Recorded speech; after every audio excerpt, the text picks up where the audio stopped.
Welcome to Pure Math 030. This is another review topic on the quadratic formula. The most recent lesson covered solving quadratic formulas by factoring. And I'm going to use the next method, which is the quadratic formula. Now, the quadratic formula is provided for you on formula sheets and then also on your in your workbook. So you don't need to memorize it, although most of you will. And it has the advantage of working on all quadratics, unlike factoring, which is limited. Simple, but limited. So if we started off with this one, x squared plus 6x plus 4 is equal to 0. Pretty standard looking quadratic. And if we were going to solve this the normal way by factoring, we would try to break this down. It would have to break down into x times x and then break down the 4. And most of you would be able to recognize it quickly just by inspection of it, that there is no way that you can get two numbers that multiply to be 4, such as 2 and 2, that add up to 6. It won't factor. And when things don't factor, you have to use the quadratic formula or another method. And it has, as I said, the advantage of working on all quadratics. And the quadratic formula looks like this. Negative b plus or minus the square root of b squared minus 4ac all over 2a. And this is, of course, based on quadratics of the form ax squared plus bx plus c is equal to 0. So let's go back to this one and see what we can do with it. So with the quadratic formula, we would get x is equal to, and I know everybody has worked with this quadratic formula before. I'm not going to linger over it too long. But negative b would be negative 6 plus or minus the square root of 6 squared minus 4 times a, which is 1, the coefficient with the x squared, times c, which is 4.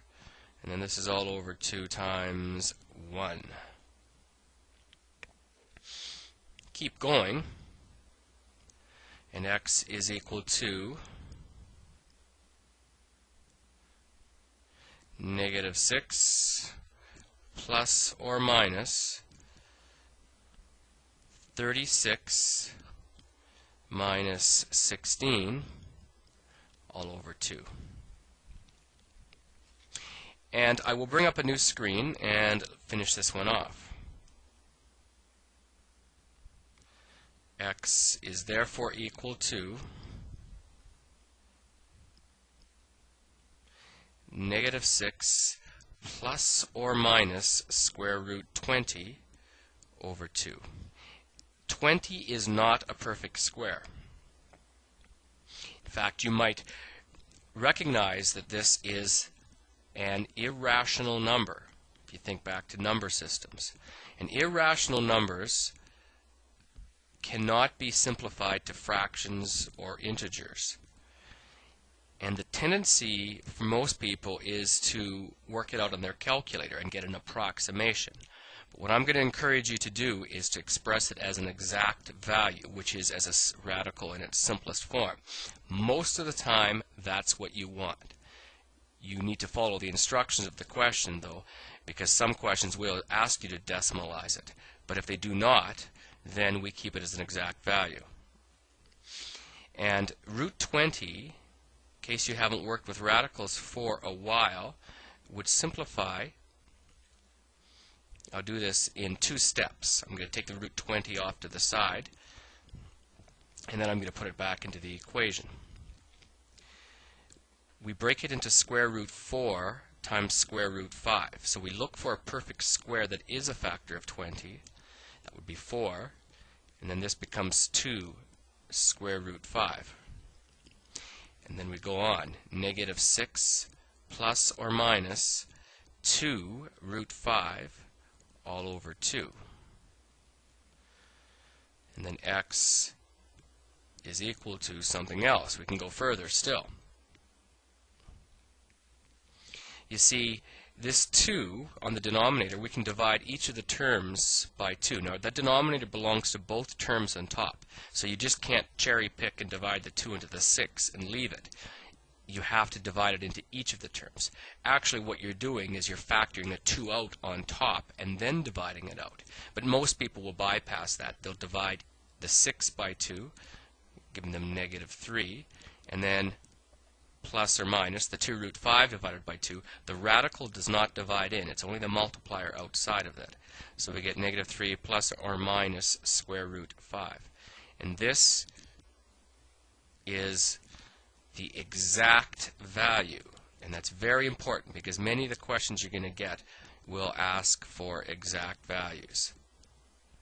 And there's no rounding, no decimalizing.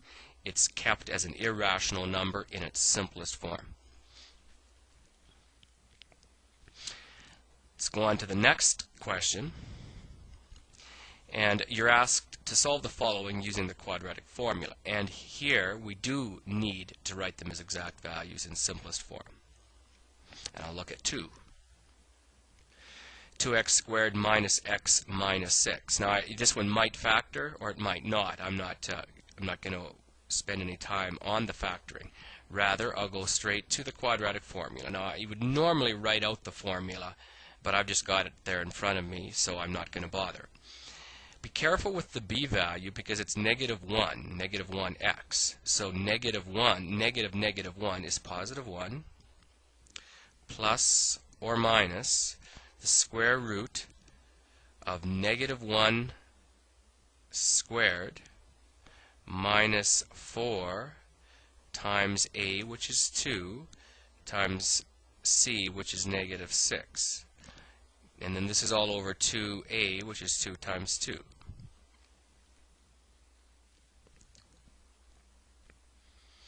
Then keep going.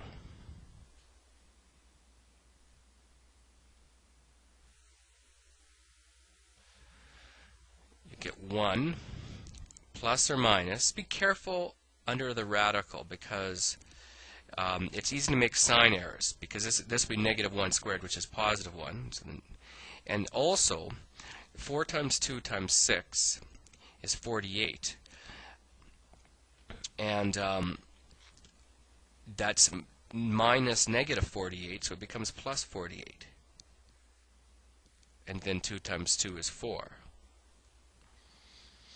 And we're in luck with this one because we are going to get an answer that is going to be a rational value, because as soon as you see that you've got the square root of 49, which is a perfect square, it means you could have factored this.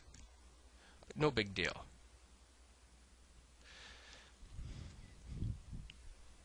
I will bring up a new screen. And x is equal to 1 plus or minus 7 over 4. Many of you will do this much quicker, because 1 plus 7 is 8 over 4. 1 minus 7 is -6 over 4, and then reduce your answers. So 8 over 4 is 2, -6 over 4 is -3 over 2.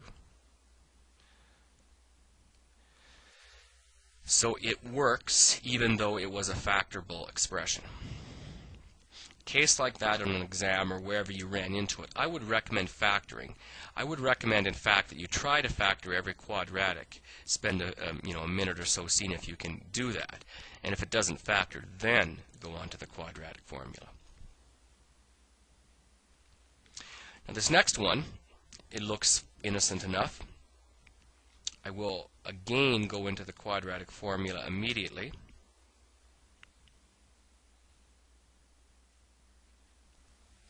So -2 plus or minus square root of 2 squared minus 4 times 1 times c, which is 10.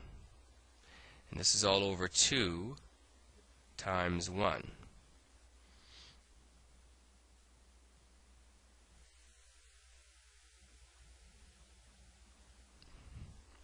keep it going, and you get negative 2 plus or minus the root of 4 minus 40. And all of a sudden, I have a bad feeling about this.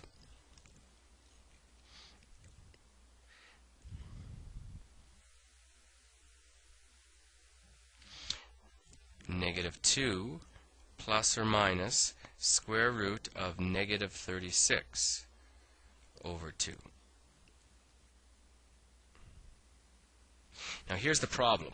This square root of negative 36, as you know, you cannot take the square root of a negative. So I'm going to bring up a new screen and work at doing what I can with this. I'll rewrite it. X is equal to negative 2 plus or minus square root of negative 36 all over 2. And this tells me that there are not real answers for this. So you could write it two ways. I'll just write it this one. There are two non-real solutions. Or if you preferred, you could say no real solutions.